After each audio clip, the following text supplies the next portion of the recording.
Despite recent peer-reviewed studies proving that curcumin, the active ingredient in turmeric, is more effective than Prozac at treating depression, the depression industrial complex continues to dominate.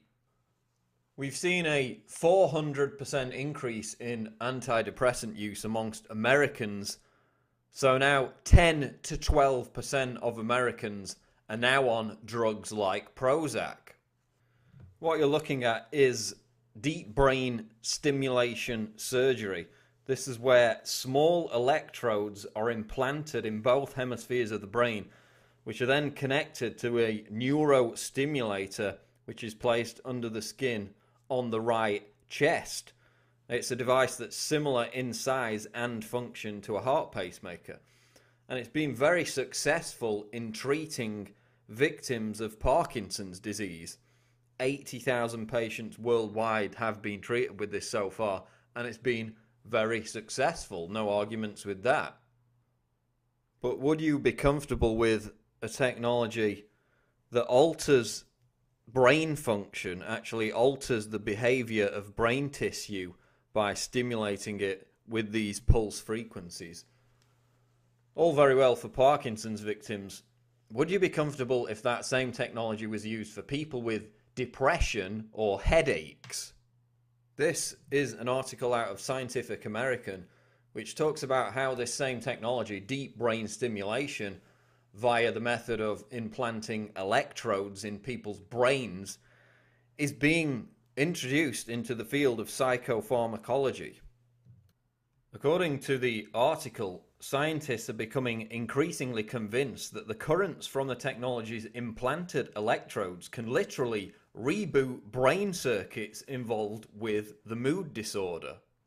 And in this Scientific American article, they ask one of the scientific researchers involved in expanding this to the field of depression, Thomas Schleipfer, if people would be uncomfortable with the idea of electrodes being implanted in their head and used for electroconvulsive therapy. And he basically dodges the question and says that it's been so successful for Parkinson's victims, so why shouldn't we introduce it into the field of depression? He also admits that it's a transitional technology, that in the future there are going to be more advanced versions of this, whereby depression is cured by electrodes, implanted electrodes that are then remotely stimulated. And I guess the question is it really secure for initially 10%, eventually they hope probably more as they turn it into an industry, 10 to 20% of the population to be walking around with electrodes implanted in their brains that can be remotely stimulated? And again, this isn't in the name of curing horrible diseases like Parkinson's. Nobody's arguing that the technology isn't great for that. This is for people with depression and headaches. And we've talked about how, it's the depression industrial complex. Depression seems to be going through the roof, even though our lives are longer, more diverse, more complex, more comfortable than ever before.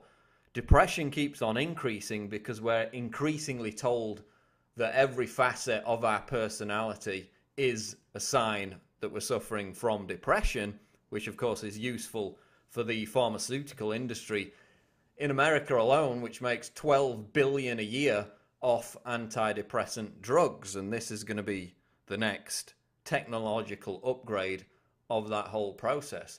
So would you be comfortable with 10 to 20% of the population walking around with electrodes implanted in their brain that can be remotely stimulated? Could this be open to abuse from both governments, authorities, and hackers? Well, that was certainly a concern for this man, 35-year-old computer hacker Barnaby Jack.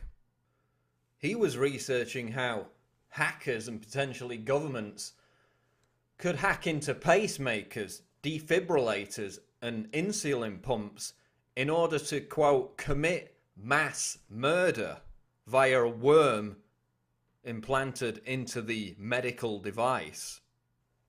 And he was preparing to do a show at Caesar's Palace about how these pacemakers, medical devices, could be hacked using a wireless transmitter that could trigger a deadly power surge and kill someone from up to 50 feet away. But unfortunately, Barnaby Jack never got the opportunity to present that information because a week before the conference, he was found dead. And media reports when this happened back in July said that his death, given that he had no medical conditions, was mystery. The coroner was very tight-lipped about giving away any information, leading even the police to suspect that foul play could have been involved. So while we're not saying that he was assassinated because he was about to reveal this information, it's interesting that he expressed these concerns about how pacemakers, insulin pumps, defibrillators, any kind of medical device, remotely controlled and used as a weapon of mass murder. So given that these implantable electrodes are now being openly considered and tested on people with depression, we need to ask the question, are they safe? Are they secure? For one, given what Barnaby Jack exposed, which is that hacking these kind of medical devices was entirely possible. And two, of course, simply the big brother aspect of having electrodes implanted in your brain, not because of any dire medical condition like Parkinson's disease, but simply because you're supposedly unhappy. To me, that is the ultimate horror scenario. Brave New World, 1984. Potential for pharmacological dictatorship and scientific totalitarianism. This is Paul Joseph Watson reporting for Infowars.com.